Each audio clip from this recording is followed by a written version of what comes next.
Hello, আসসালামু আলাইকুম। This Murad friends. আশা করি সবাই ভালো আছেন।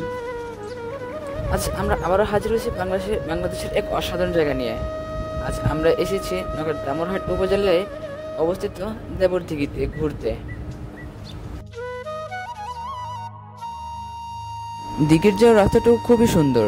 দুই পাশে গাছে ঝাউ গাছে ভরা, মাঝখান দিয়ে রাস্তা। দৃশ্যটা খুবই অসাধারণ, মনোমুগ্ধকর।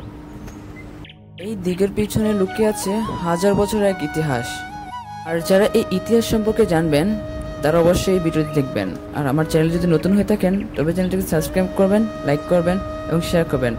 এছাড়াও আমাদের বাকি ভিডিওগুলি একটু দেখে নেবেন, আশা করি ভালো লাগবে। চলেন ভিডিও শুরু করা যাক। দেবরদিঘি, যা স্থানীয়ভাবে দেওলা বা দেওয়াল দিঘি নামে পরিচিত, নগর উপজেলার দামুরহাট উপজেলার একটি প্রাচীন ও গুরুত্বপূর্ণ প্রত্নতাত্ত্বিক স্থান হিসেবে পরিচিত। এছাড়া রয়েছে এখানে বিভিন্ন রকম প্রত্নতাত্ত্বিক স্থান, যেমন সম্পর মহাবিহার, সাপাহার আমবাগান, আরো অনেক কিছু। আপনারা চাইলে সেগুলো এক্সপ্লোর করতে পারেন। এই দিঘিতে ঢুকতে হলে আপনাকে সর্বপ্রথম এই দুই বানের মাঝখান দিয়ে রাস্তা দিয়ে আপনাকে যেতে হবে। এই দিঘিটি প্রায় 50 বিঘা জমির উপর তৈরি করা হয়েছে।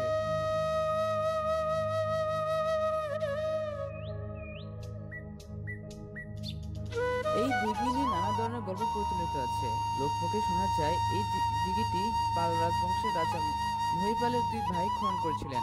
বড় ভাইয়ের দিঘি বাসুর দিঘি আর ছোট ভাইয়ের দিঘি দেবর দিঘি নামে পরিচিত ছিল।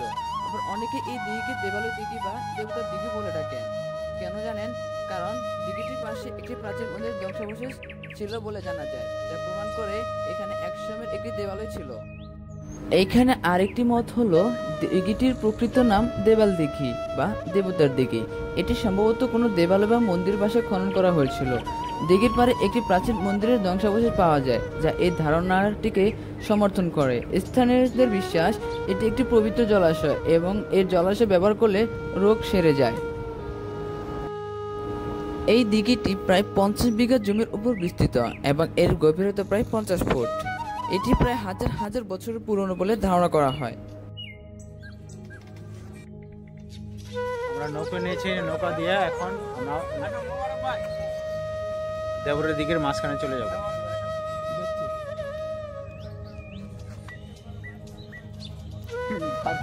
দেখলে তো আইডির সাথে অ্যাড থাকলে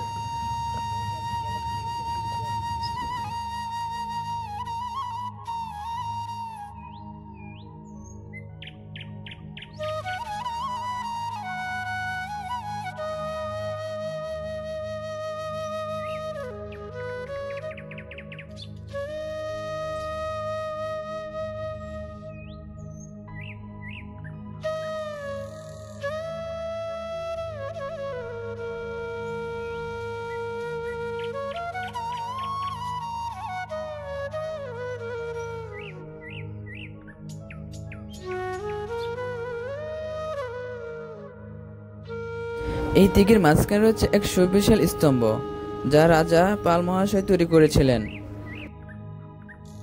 এই স্তম্ভটিতে কোনো প্রকার লেখালেখি না থাকলেও তার অগ্রভাগের কারুকাজটি ছিল অসাধারণ, নান্দনীয়। এই স্তম্ভটির মাধ্যমে বোঝা যায় রাজা পাল মহাশয় কতটুকু সুনির্দিষ্ট ছিলেন।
এই স্তম্ভটি ধরে অনেক ভালো লাগছে, মনে হচ্ছে প্রায় 1000 বছর ইতিহাস এক মুহূর্তের মধ্যে যেন কাছে পেয়ে গেছি।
এখন আমরা দেবর দিঘি ঘুরে এখন ঘাটের দিকে চলে আসছি।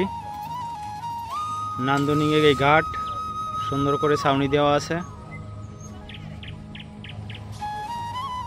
পরিবেশটা খুব সুন্দর, শান্তশিষ্ট, পানির মতো।